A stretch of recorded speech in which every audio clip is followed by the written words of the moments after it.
Bonjour, c'est René Girard. Tu as besoin de moi? Oui.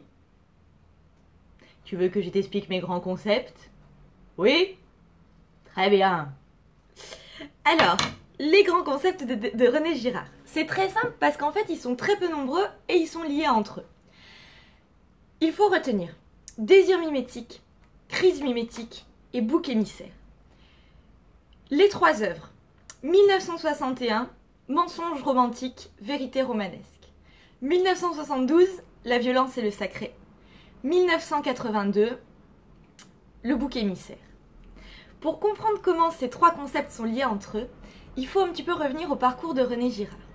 René Girard est historien, une formation d'historien, et il se met à enseigner la littérature. Quand il enseigne la littérature, il se rend compte d'une chose. En fait, il va à l'encontre de l'idée romantique que l'objet du désir de chacun est unique. Et il développe l'idée selon laquelle, au contraire, ce qu'on désire, c'est pas l'unique, c'est pas le rare, c'est au contraire ce que désirent les autres. Désir mimétique, je désire ce que veulent les autres. Mimétisme. Il va plus loin en se rendant compte que certains auteurs, vérité romanesque, on va récapituler après, que certains auteurs donnent corps à cette idée dans leurs romans. Et qu'il y a une sorte de conversion romanesque où on montre bien qu'il s'agit non pas d'un désir qui tend vers l'unique, mais d'un désir mimétique, donc qui est à l'image du désir de l'autre. D'où le titre de 1961, mensonge romantique, illusion que je suis en tension vers l'unique, vérité romanesque, parce que des grandes œuvres de Dostoïevski, de Proust et de tant d'autres révèlent au contraire que je désire l'objet du désir par imitation. Donc je désire l'objet du désir des autres par imitation, désir mimétique. Alors, donc il est professeur de littérature, enfin, il enseigne la littérature, et il écrit ce livre qui découle de ses observations. Et en fait, il a un ami, René Girard, qui lui dit, tu sais, ce que tu dis sur la littérature, c'est très juste, mais il faudrait voir si ça n'a pas un champ d'application beaucoup plus large, et si ce que tu as découvert, c'est pas un principe qui touche l'ethnologie. Donc, regarde s'il n'y a pas un champ d'application beaucoup plus large. Et donc, il se met à étudier le processus de désir mimétique au niveau des sociétés, et en fait, il découvre que non seulement c'est un principe omniprésent, mais qu'en plus, il peut être développé. Et il le développe de la manière suivante. En fait, donc de manière très simplifiée, les gens désirent la même chose. Donc forcément, ça va entraîner des luttes, et au bout d'un moment, si tout le monde désire la même chose, tout le monde est en guerre contre tout le monde. On est dans un état un petit peu proche de ce que décrit Hobbes. Donc, la guerre de tous contre tous, crise mimétique, c'est le deuxième concept, la crise mimétique.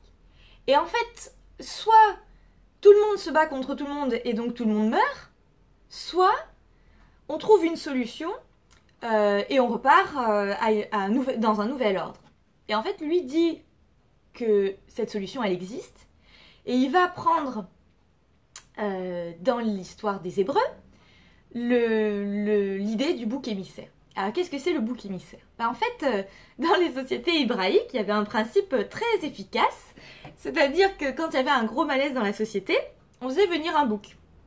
Donc, on vient là, biquette, là, réticence du bouc, le bouc arrive et on lui colle sur la tête tous les péchés de la communauté. Tout ce qui ne va pas dans la communauté, on lui met, paf, sur la tête. Pauvre bouc, on peut dire, mais peu importe, parce qu'il va sauver quand même une société et une communauté entière, quoi. Donc, il a finalement un très beau rôle. Et, enfin, c'est pas une très belle vie, mais un très beau rôle, mais je m'écarte. Donc, et après, on dit, voilà, bah, le bouc, tu dégages. Va-t'en. Allez, va-t'en. Va. Tu vas dans le désert, tu portes les péchés, tu vas pas rester parmi nous, tu t'en vas. Allez, va-t'en, le bouc. Le bouc s'en va avec tous les péchés de la communauté, et la communauté peut recommencer sur des nouvelles bases, et c'est à nouveau l'ordre. jusqu'à une nouvelle crise mimétique, et la nouvelle désignation d'un bouc émissaire, processus victimaire. Processus victimaire, ça veut dire désignation de la victime, et la victime expie pour tous, c'est le bouc émissaire, enfin, c'est le concept de bouc émissaire. Donc vous voyez comment les trois concepts sont absolument liés, c'est une dynamique, et vous comprenez pourquoi trois œuvres, pourquoi l'une a un ancrage romanesque, parce qu'il l'a découvert au moment où il enseignait la littérature.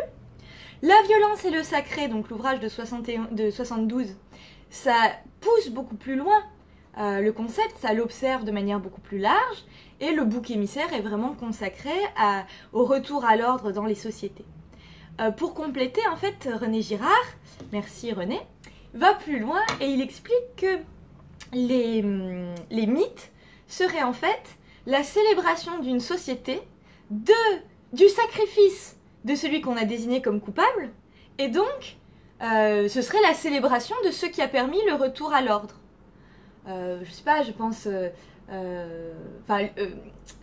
quand on prend Romulus et Rémus, on va étudier la dynamique, bah, on a des jumeaux donc, qui désirent être rois.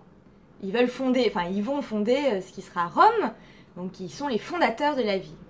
Et ils sont deux. Donc c'est vraiment l'incarnation une des incarnations les plus fortes et les plus flagrantes du désir mimétique. Ils veulent le même et ils sont le même, quasiment, puisqu'ils sont jumeaux. Désir mimétique. Et en fait, vous connaissez peut-être l'histoire, Romulus trace ce qu'il dit être la délimitation de la ville, et il dit « Le premier qui franchira cette délimitation virtuelle périra ». Et en fait, cet imbécile de Rémus, il dit même pas peur. Et il franchit la ligne et bah paf, Rémus. Voilà, bah, on lui avait dit en même temps. Romulus le tue, et c'est finalement sur ce meurtre, dans la logique de René Girard, qu'on fonde la ville de Rome.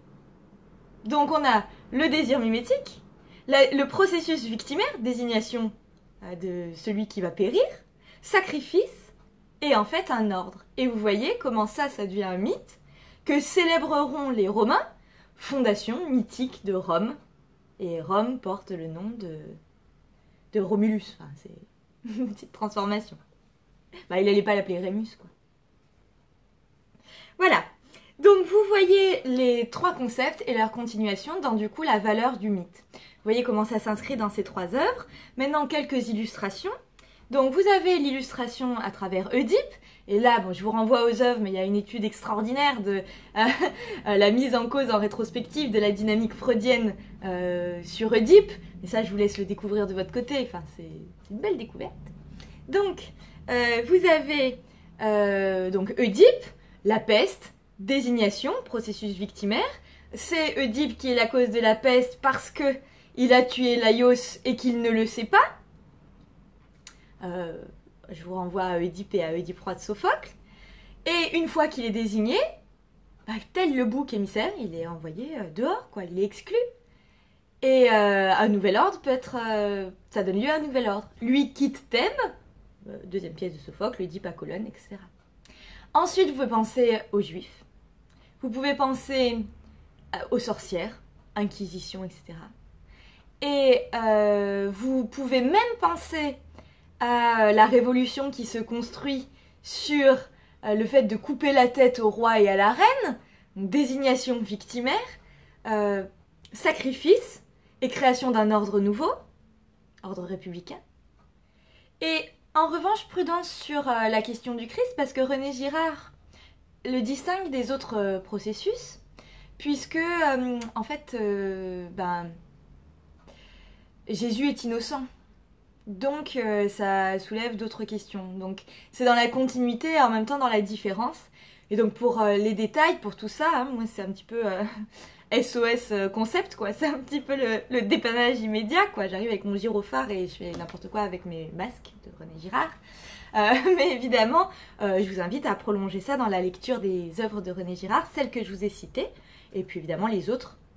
Voilà, donc merci René. Et puis, au revoir, René. Ouais. Au revoir.